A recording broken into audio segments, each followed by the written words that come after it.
where you belong. Give you strength to carry on. Open your heart, set your mind at ease.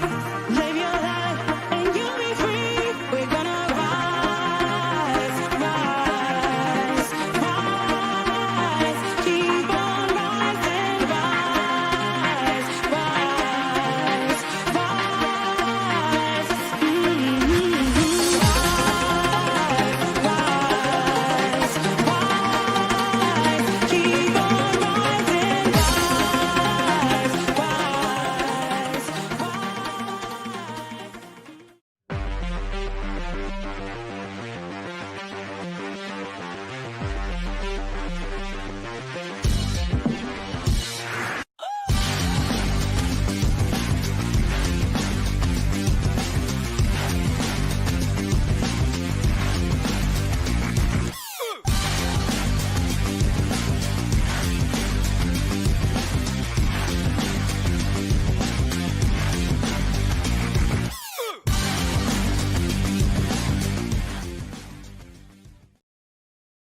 Good evening, ladies and gentlemen, and welcome to the Toon review for tonight's match preview against Villa and all the latest news from Newcastle United. Just a bit of a general look over the game and a bit of chat about Newcastle United. And then, of course, we will be live again at 11:45 tonight for the watch-along. So let us know in the chat, are you staying up? Are you going to be in the chat tonight for the watch-along with me and Alex? Of course, full commentary on the game right here. So let us know in the chat if you are going to be with us because a lot of you did ask for it. So we are putting in a crazy shift today. Billy's not with us. Couldn't get on tonight, unfortunately. He's working very early in the morning as well. So Billy will be back tomorrow. Now, of course, the main announcement today, Alex, is the announcement of this guy, Harvey Barnes. Newcastle United this afternoon releasing pictures and films and doing the normal unraveling of a player. It's great news, Alex, but what it also just shows is you just never know what's going on behind the scenes, do you? Because he's been in America now for a few days. He's already met the team. He's trained with the team. So you just don't know what's going on. And Eddie Howe played a blinder again. Yeah, well, it's been announced today. And then they've already released sort of videos and snippets of him meeting Wilson and Trippier and bits and bobs. So this has obviously been going on in sort of the last 24 to 48 hours anyway. But it's good. You know, we've got somebody who's, you know, no disrespect to foreign players, of course, but when you've got an English player who knows a lot of the lads already and has played in the Premier League, they can just come in, communicate with everyone straight away. He's already fit, injury-free, ready to just crack on. Potentially might even make a substitute appearance tonight. Yeah, you never know. He could be involved. Eddie Howe might throw a curveball or even start him. Who knows? Well, look, one thing that really impressed me, Alex, when I watched his interview was he couldn't stop smiling. He seems like a genuinely nice lad. And, you know, the way they spoke about Newcastle leading up to the transfer itself, all the build up to it, he was... there was only one club he was going to go to. It's taken a little bit of time, but watching him and watching his body language and him smiling, it was incredible. He's so happy to be here. Yeah, I mean, for anybody of that age profile and his ability, it's perfect for him because, you know, he's not at that level where he's going to get a Manchester City move or he's not going to get a move to a club that's guaranteeing trophies or as close to as you can have as a guarantee. But he's in that sort of bracket underneath and he's got room for growth. Certainly can improve. So the fact he's joined a club, it's sort of the peak of his powers, that is on the up. He knows he's going to be working with a team that have been pushing each other and learning. The coaching staff have been improving all the players and improving the team sort of tactically and improving individuals. He's going to be a part of that now.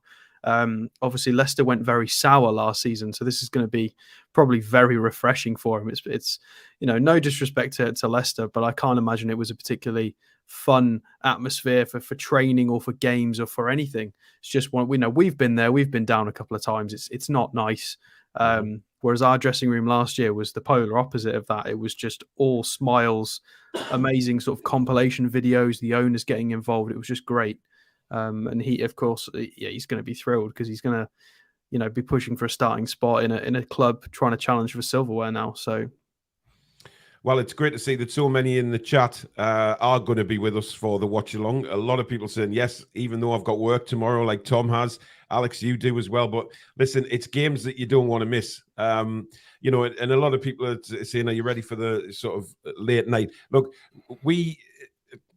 let's just think of our overseas fans who have to watch the games normally in the Premier League at the most ridiculous times, sometimes during the middle of the night, early mornings, so let's just let them have it now, and we'll do the late night for a couple of games and things like that. Even though Alex probably doesn't appreciate that the teams in America, of all the places to go, they've gone to bloody America. But look, they're having a whale of a time. I've got to stay up late to watch any NFL or any baseball or anything like that I'd like to watch. So it's the same both way rounds. So there's no sympathy there.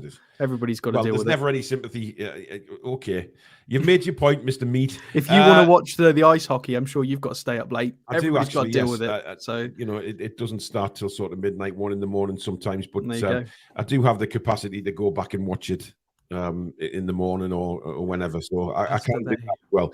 But look, everybody's having a whale of a time over there in Philadelphia by the looks of things. I've watched a few videos from some of the YouTube lads over there. Adam and Lee, that they're having a fab time. And of course, the get together in Philly yesterday was superb with, me and Dad turning up and, Darren Eales turning up, and it was incredible by the looks of things. It was absolutely fantastic. Of course, Keith Downey was there from Sky, and that can only just benefit the whole nature of this football club and the size of it around the world, Alex, when you've got the owners turning up to a get-together in a pub in downtown Philly. Yeah, I'm quite jealous in a way because we wouldn't get that in the UK, obviously, because it's more popular. It's not going to be something that's achievable. So I'm very jealous, as I'm sure a lot of you guys are as well. But it is great. We do need to grow our brand globally, and these kinds of trips are really important. Obviously, Miggy being at Atlanta and Darren Eales as well. Mm-hmm. This trip can't hurt. We need to try and grow. We've grown a lot in the Middle East and in Saudi specifically, and then it'd be good to try and spread it over there. Obviously, we don't have any American players specifically, but I know a lot of people from the US are fond of Miggy, as they should be. He was a good player in the MLS, to be fair. He was very, very decent. Mm-hmm. And it's just part and parcel of it. We're going to have to grind this out and make up for the last 20 years. We're going to have to do lots of interesting preseason tours year after year after year after year, potentially mid-season stuff as well with this winter break. And we've got to make up for lost time. But we'll get there. You think about sort of Australia as well, Asia. The market is huge. And of course, this Premier League side's gone to Australia. This Premier League side's gone to Asia, of course. We've gone to America this year, but you're right. It's about building the product, building the brand. From a brand that was literally next to nothing under Mike Ashley, of course, we are now building a huge worldwide brand as Newcastle United, and that's very exciting. And I think a lot of fans. Sorry, go on. I was just going to say it is worth noting we are willing to be patient where necessary. No sponsor on the training kit yet, and there's been so much in terms of photography, videography done of the lads since they've gone out there with that training kit that's got no branding on it. So, companies are missing out if they'd have signed early, but they're obviously waiting for the right deal, which is really nice to see that they're being patient and making sure we get the right deals. Indeed. We've got a super chat in from NUFC 499. Thank you very much for that. He says, just wanted to ask, can I only get the Champions League badge in store as I've ordered the new kit home and the third one? Cheers, lads. I believe so. I believe that's how it works with the Champions League badge. I know that, my shirts come with the Noon badge on, but it hasn't got the Champions League. I think that was something to do with in store. That may change as the season goes on, but I think at present it has to be done in store. Or can you... Is there an option, Alex, when you buy online? I'm not sure if you want the badge put on. Not that I remember. No, I don't think so. I couldn't see anything. No. Predator says, Barnes is Leicester fit, but he's not Eddie Howe fit yet. Bet the lad gets a shock when he sees the intensity of our training. That's a good point. He did mention that in his interview, though, Alex. He did mention the, when he's played against us in the past, he's seen the intensity and the way we play, the pressing and the the fitness and everything. He mentioned all that in his interview, which is really good, because if other players are noticing that while they're playing against us, that's got to be a positive. Yeah, and this is why it's all well and good us doing our analysis of Barnes, but as we've seen with Gordon, we analysed him to death. There were a lot of people that said just be patient because there's going to be a lot more to come, and now we're starting to see that it has taken 6 to 7 months later, and Barnes, although much further on in his career than Gordon is, and age and experience, he may have to go through the same sort of transitional period. It's not quite the same as certain other players. Well, to be fair, Isak had a long time to settle in, especially with his injury. I mean, who have we signed that's really hit the ground and just absolutely? I mean, Bruno would be one, but that was as we were implementing that style, and Bruno was never leading the press. He was more marshalling, so it wasn't quite as tough for him. He still worked incredibly hard, but I'm trying to think of someone else that will have had to have done it. Obviously, Trippier works incredibly hard, but he's been here for quite a long time now. Yeah, it's taken everyone time, to be fair, especially in the forward areas when they get signed. It's going to take a little bit of time for him to get up to speed. So don't be surprised if he's not firing straight away. He's going to need to be able to do what kind of Miggy does and Isak do for 70, 80, 90 minutes. He's not been used to that. Leicester definitely did not play that way last season. Yeah. So, we'll take time. Oh, saying Pope settled in straight away. Goalkeeper does not count.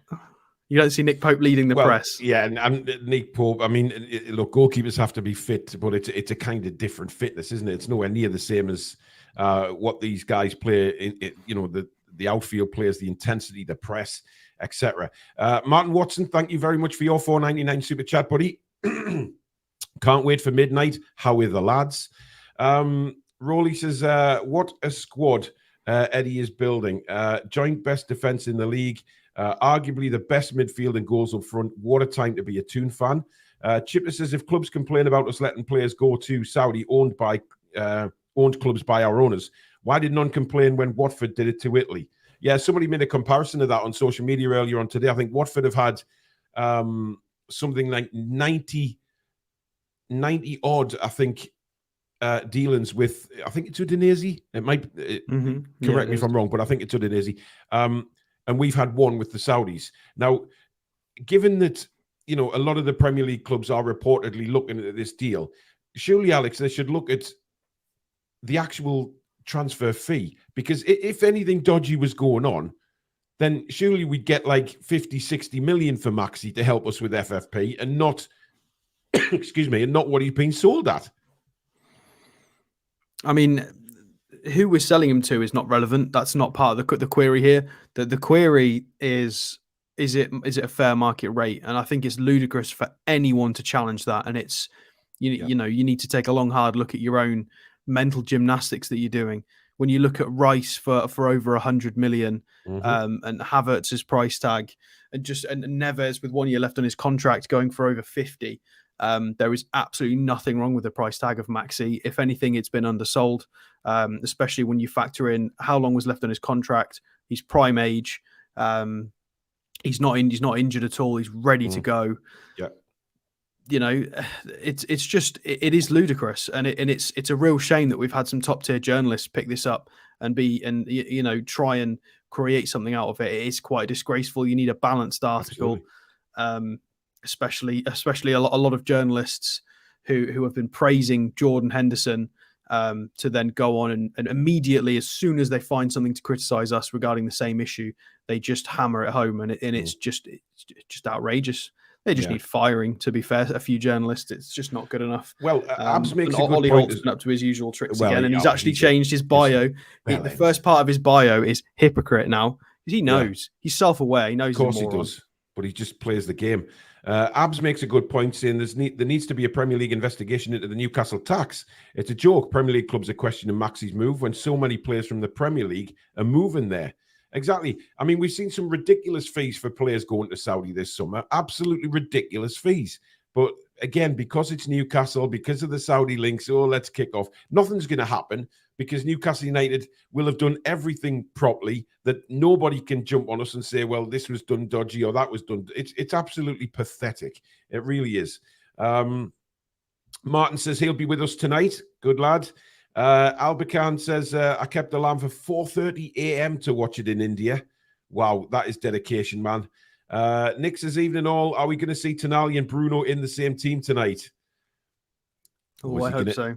Or is he going to keep teasing us, Alex? I mean, I think he's going to put a strong side out. I said this all along. I think he'll put strong sides out for all 3 games simply because we're playing Premier League teams, and there's a lot of overseas fans going to these games where they want to see Newcastle United. Simple as that. So I think Villa will as well.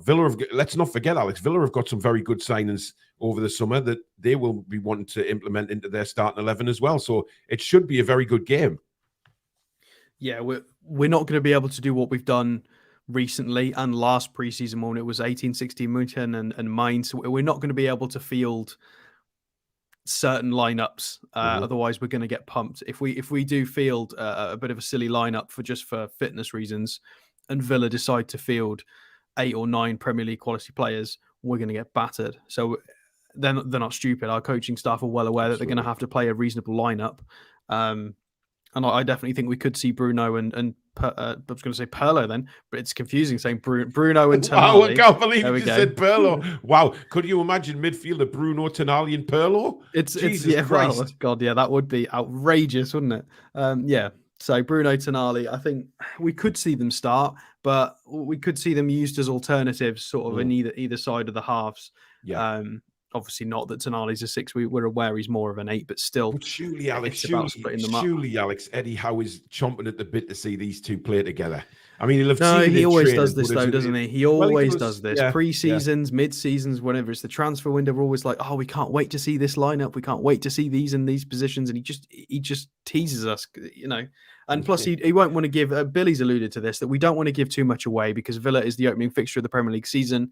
So we're going to have to be careful about what we do. We don't want to give too much away because then they can go and work on that. This, you know, in the same regard, if they overcommit to tactics and lineups, we get a bit of a heads up on how they're going to be for, you know, and how our players have fared against them on the pitch. And indeed. But we do have a bit of a, you know, we've got more to work with. When we played Gateshead, it was a bit of a mishmash. Obviously, we played Rangers, but they played Warsaw. So we've only got one fixture to go off for Villa. They played Warsaw on the 15th, which is like 7 days ago? It was. So they did have Douglas Luiz in the starting lineup, Buendia, Aaron Ramsey, who I thought was injured, but apparently not. It was Jacob Ramsey's injured. Aaron Ramsey's the younger version. Ollie Watkins scored from the penalty spot. You got Diego Carlos. Aaron Ramsey's the older one than the Welsh international. No. There is an Aaron Ramsey as well, a younger player for Villa called Aaron Ramsey. It's not the Welsh guy. Okay. So yeah, Ollie Watkins, Ramsey, Buendia, Douglas Luiz, Diego Carlos, Matty Cash, Digne. So all of those started, and then they had decent, Konsa and Chambers came on in the second half. Morgan Sanson. So you know, I have heard that Tielemans might start tonight for them.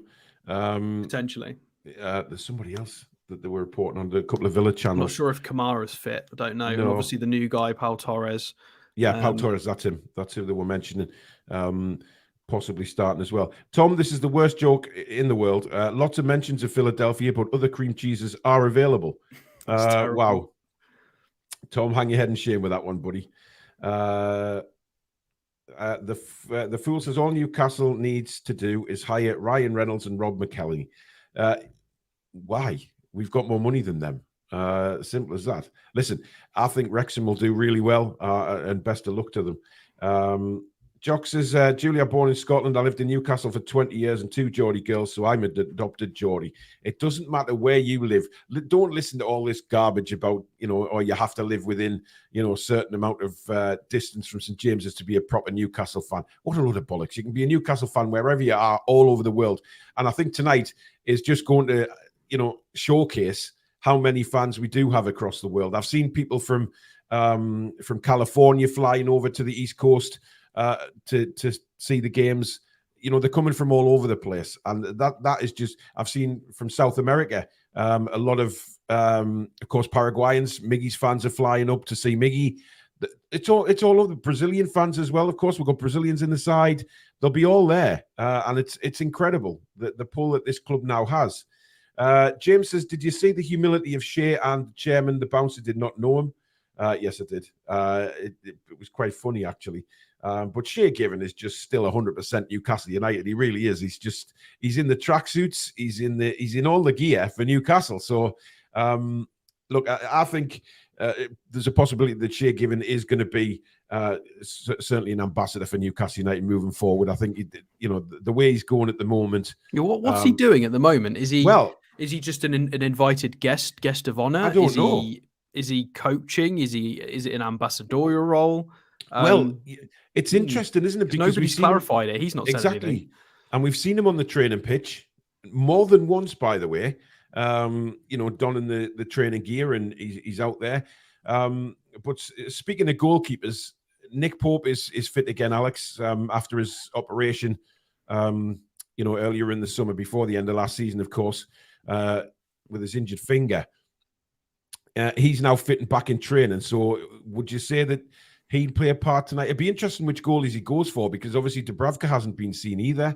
Or will he just go with, could he go with Nick Pope, Karius and Gillespie on the bench? Yeah, I mean, he says Dubravka's fine, but he's not appeared in any training videos. And there's nothing on him at all, which is curious. And now Eddie's been quite, we've never had any reason not to trust his word, but now he's been a little bit cheeky with interviews. Especially with what he said about Maxi and then what he said about Barnes signing. I don't know. It makes me wonder where is Dubravka? What's going on? I'd be a bit concerned. I reckon it will be 45 minutes per keeper.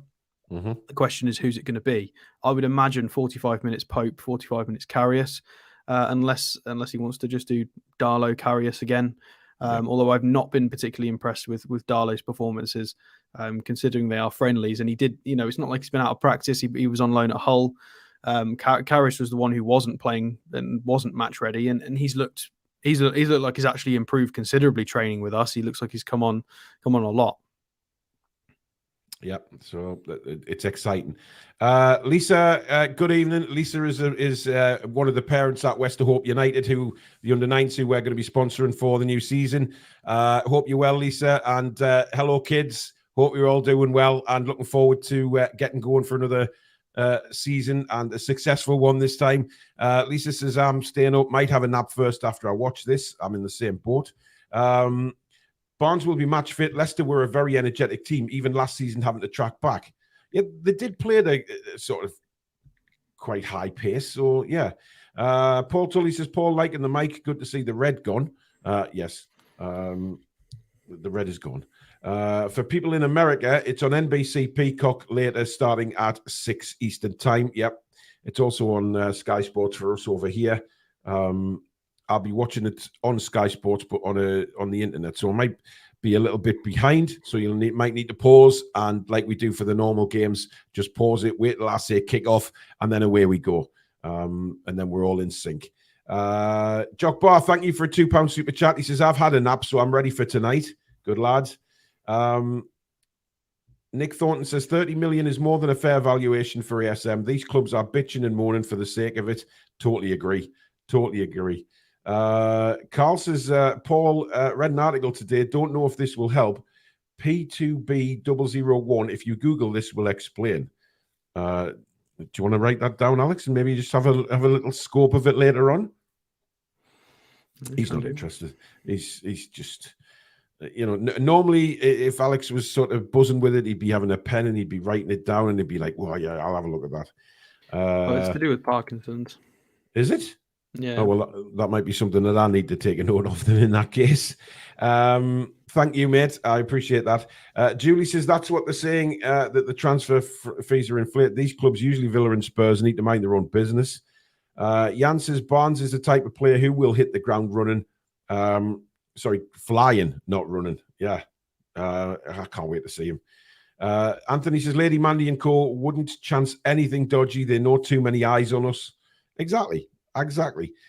Right, so who do you think will be in goal tonight, Alex? Do you think Pope is going to give him the chance?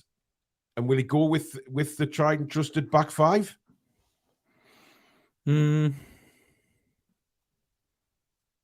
it's a real tricky one. We've not had this. We've not had this for about 18 months. Because it's all the friendlies have been against foreign clubs, and there's not really been any bother. Like, we could just do what we want. Whereas now this has got an element of we've got to keep certain cards close to our chest. Yeah. I don't know. I think Pope will start the first half. Okay. And then in terms of the back four, I don't know if we're going to go for our traditional back four that we use. Maybe. I think we might start Target. I think it might be a case of we might do standard, but just Target as a left back, and then it means he can bring Burn on second half or vice versa. Do you know what? I've just got an itchy feeling, Alex, that Matt Target may be our starting left back for the season. I don't know why. Maybe. I don't know I have no reason for saying that, by the way. It's a feeling that I have that he's going to prefer Target from the start of the season moving forward as the left back if we don't indeed bring another one in. It's just my thoughts. I don't know what's given me them thoughts. It's interesting. I think tonight, though, it will split Target and Burn into two separate halves. I think that's probably what will happen. As for the rest of the defenders, no idea. I don't think Lascelles is fit yet, so... Absolutely. Gwen, it's midnight kickoff, Gwen, which we start at 1:45 with the build-up. Stephen says 3 a.m. kickoff for me now, guys. We'll be flying the flag from New Zealand. Wow. 3 a.m. There you go. What I will say, by the way, while we're talking about defenders, I don't want to see Lewis and Manquillo in the starting lineup. I'm quite happy for them to feature in friendlies to a point. But, Lewis especially has had a lot of minutes in the last two fixtures. I want to give some of our, players close to the first team some minutes now, because what's the point? Unless Lewis is going to be involved for the season, then fine. But I don't think he is. So it's just wasted minutes at this point. Well, I would expect, to see the big guns play first and second half. Whichever ones he goes first half, maybe change it second. But I think he'll want to gauge a strong. He want to put out strong sides in both halves because, like you said earlier, he won't want to get beat. He won't want to get tonked.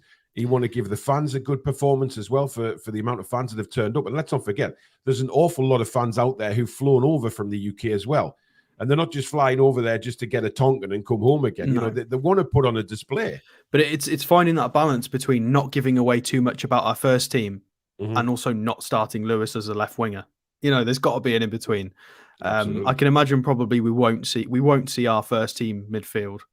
I don't think we'll see all of them at the same time. So I mean, what are we hypothesizing? If I can speak, hypothesizing that's going to be what Joelinton, Bruno and Tonali. I don't think we'll see that. I think we'll see it broken up into two pieces and then swapped at the second half. I see that because we'll be trying to hide it. Won't we? I want to see Tonali and Bruno. That's the two I want. Probably not.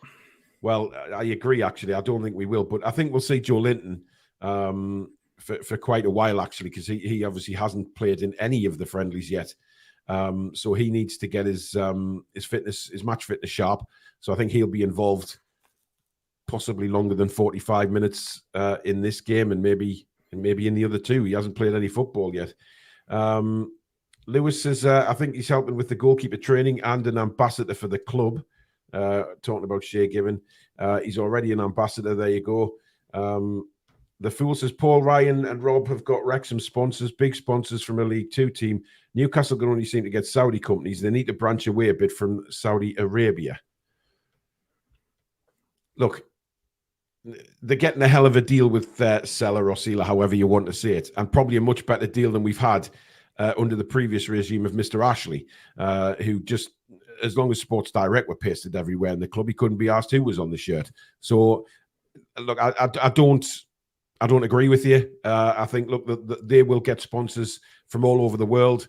But obviously, with the Saudi links, it was always going to be a Saudi company that was going to sponsor Newcastle United. It makes perfect sense.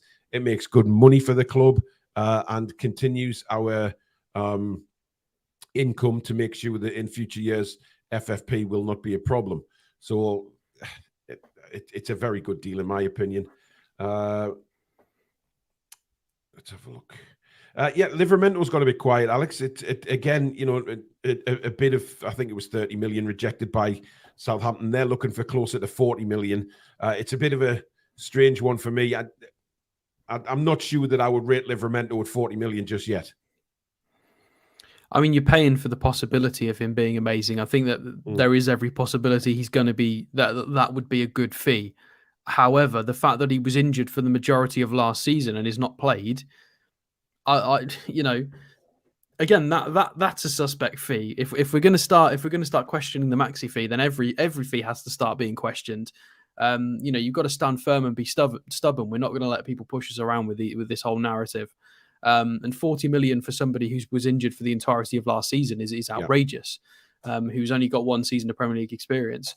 I do think there's every possibility he's going to be worth that. He's going to be worth even the 40, because if we sign him and he's a cracking fullback for the next 7, 8, 9 years, then it's definitely worth the transfer fee. But at this point in time, we've got to try and make the money stretch, and for them to reject it and potentially whack an extra 10 million on the price is enormous. We'll see. We'll see what happens. Yeah, look, they'll work out the best deal possible for Newcastle United, not for Southampton. It depends on their other outgoings as well. If they struggle to shift certain other sellable assets for prices, we might get a reasonable deal for Livramento. We'll have to wait and see. But there's also the possible chance that there's other irons in fires. We just don't know what's going on with Newcastle with signings. Striker for tonight, Alex, is a big question, because the front three, I would think Anthony Gordon will start tonight. Now, the question is, where does he start? Who's going to play on the left side? Does he start Harvey Barnes if he believes Barnes is fit? Maybe Gordon on the right. It's a difficult choice who to put up front, isn't it? I don't know. I think that's quite easy. I think it's going to be Gordon and Miggy on the wings, and just one of the other two up front is going to be Isak or Wilson up front, and then it gives him the option to bring Barnes on for his debut. Maybe bring, he's used Manquillo and Lewis as options. I think it will just be that. It'll be Barnes and Gordon and Miggy with one of the main centre forwards, and then they'll just rotate it at half time. I think that's quite straightforward. Well, maybe he will, but Eddie Howe always. I think it's the defence that's confusing. Yeah. Davey T, thank you very much for your 199 super chat. No comment there, but thank you very much. Jock says it's a drug for Parkinson's. Yeah, it is. Thank you very much. Sarah Kane, even and all, I'll be watching tonight. Thank you very much. Ab says FFP is not all about making football sustainable. Far from it. Julie says she had the same feeling about Matty Targett. I don't know why. What gives me that feeling? I've got no.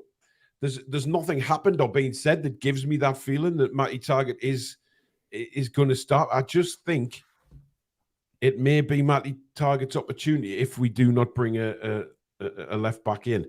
Toontown Deck says, hi all, we need to give Aston Villa a footballing lesson tonight. I'm hoping for a 4-0 victory. What does the rest of the Toon army think? It's very difficult to put a scoreline on it because we don't know what the side's going to be. And friendlies are always like that. Look, I think we'd all love to tonk Aston Villa. I think it's pretty much said that, is there a rivalry there? I'm not so sure. But it's always tense against Aston Villa. And the fact that a certain Diaby might make his debut for Villa tonight as well, Alex. Yeah, that'll be interesting. All the more reason to make sure that the flanks are well covered. But we'll wait and see. He might he might start the second half. Might come on as a substitute. It's just one of those things. We decided to walk away based on fee and off the ball performances. But there's no doubt he's incredible on the ball. So we've definitely got to be aware, because we'll never hear the end of it. If Diaby gets on the ball and scores a goal or is amazing, obviously we know that we've got to stick to our guns and our signings are right for us, and we've done the work and scouted the players. We didn't want to go in that direction of Diaby, but it's still going to hurt because obviously the Villa fans are just never going to shut up about it, and there's going to be a large portion of our fan base going, "Oh well, we should have gone for Diaby." So hopefully we can keep him quiet and we can have a good game. Dave wants to know what we thought of Eddie's speech regarding Lascelles. I don't know whether you've seen that, Alex, but Lascelles finished off the press conference, and then Eddie just grabbed the microphone and said a little bit more about Jamaal Lascelles. And that's just the measure of the man, isn't it? The measure of Eddie Howe and what he thinks of his players. And it was very revealing about, Lascelles, because Eddie did mention that despite the fact that, Jamaal Lascelles wants to play football, he's had a good attitude all the way through, and he's vital in the dressing room. Yeah, I think it was coincidentally timed. I think because obviously we've just recorded a Patreon podcast about Jamaal Lascelles, which I'm not sure if you've dropped it yet, Paul, but that will be coming tomorrow out on Patreon. Yeah. So we did a show yesterday morning where we talked about Jamaal Lascelles for about half an hour. And we talked about all of this. Obviously, he's got 1 year remaining on his contract, and we just sort of decided, you know what, he's obviously an enormous influence in the dressing room. He's the club captain. He was useful in parts last season. It's probably important to just keep him for his final year. If there was more left on his contract, then the conversation might be a bit different. But the fact that it's 1 year, why not? Doesn't really matter. We'll let him, let him be useful. He might make 5 or 6 appearances, be an important part of the dressing room behind the scenes. He's part of the leadership group, as he's mentioned himself. Yeah, it's fine. Why not? Interesting. Even to Dangle, Bob says Victor Hugo is a one to watch. Alex, cracking talent, and we've been linked. Yeah, I mean we've mentioned him a few times. He's the Flamengo midfielder, isn't he? So when we were looking at Mateusz França, we always alluded to Hugo in midfield, because we've had on and off links with him for like 12 months as well. So yeah, we'll do him on another transfer show shortly. Yeah.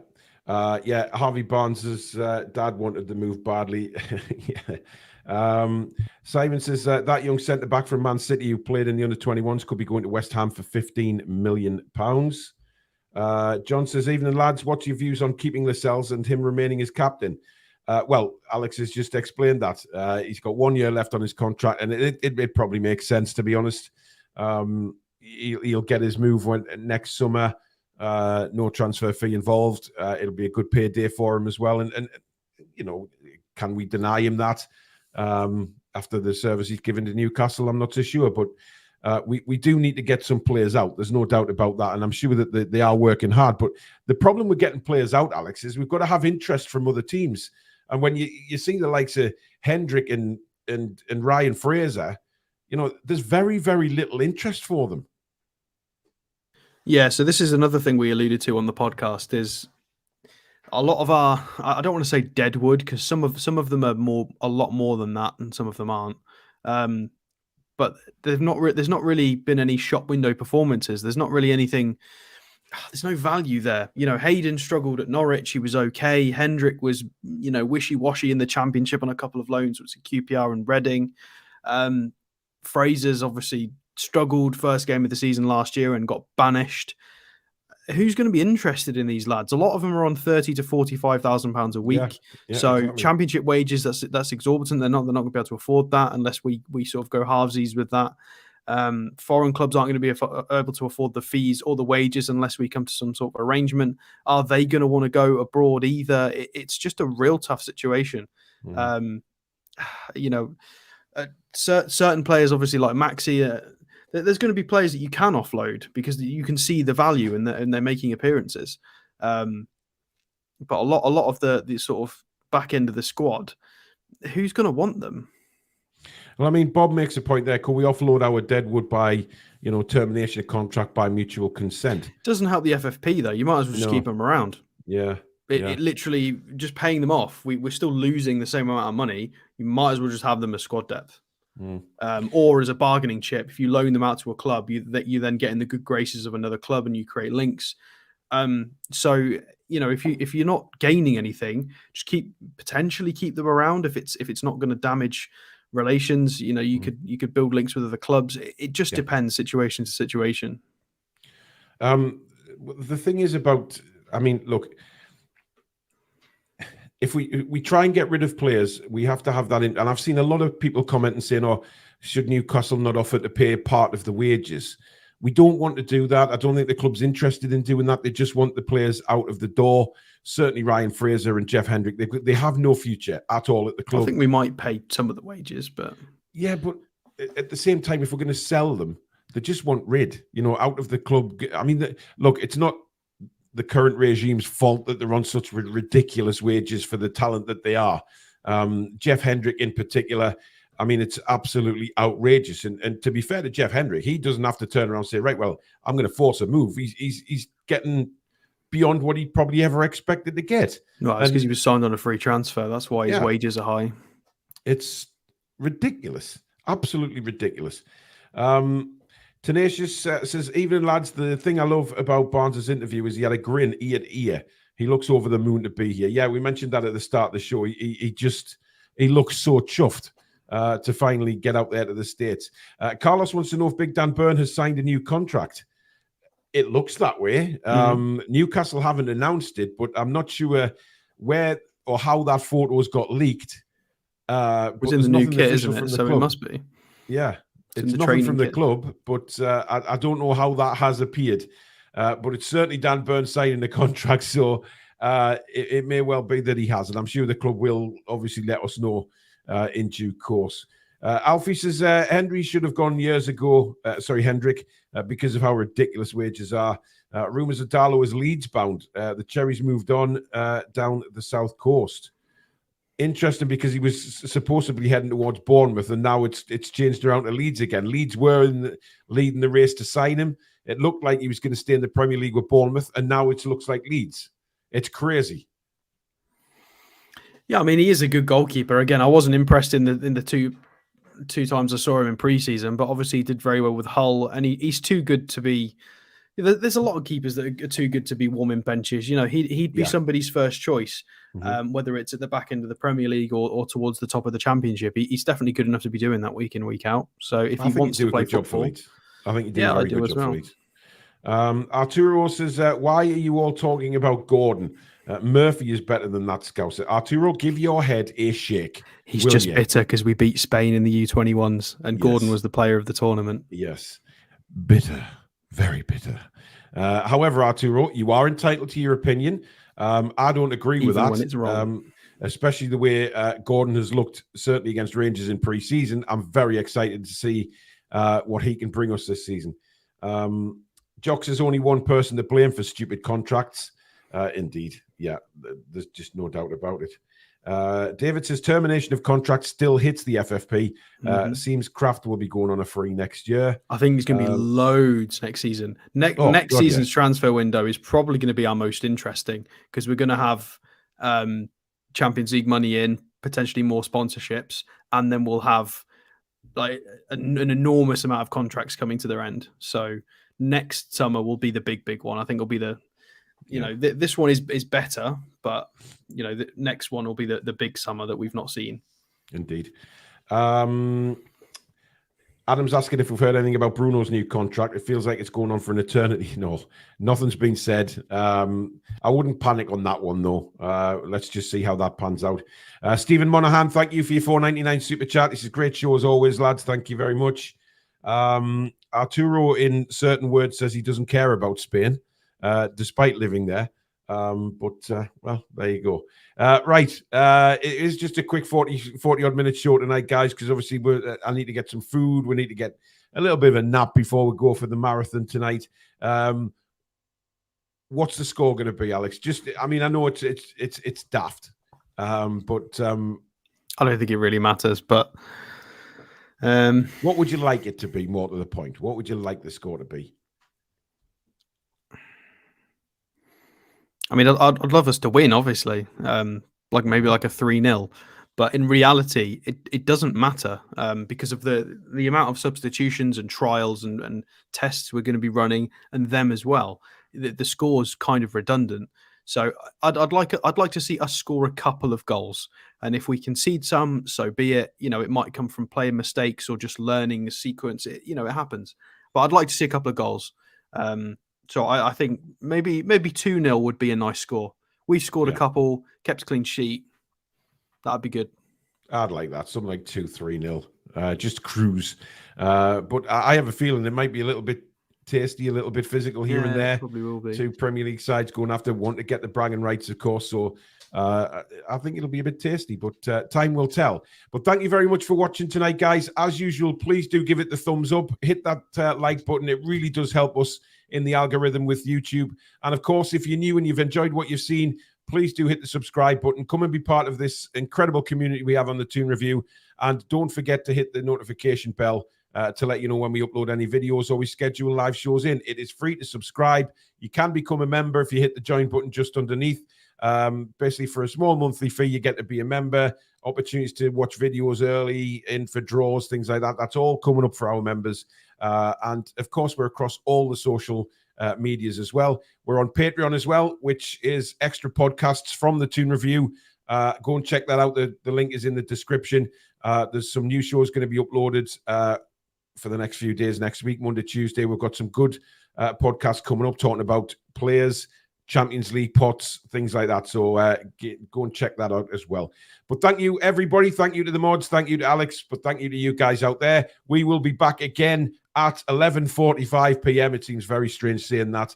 But we will be back for our midnight mass in Philadelphia. Live commentary of Newcastle United versus Aston Villa. So we will see you very soon in a couple of hours. How are the lads? Good night. Come back and check out some green.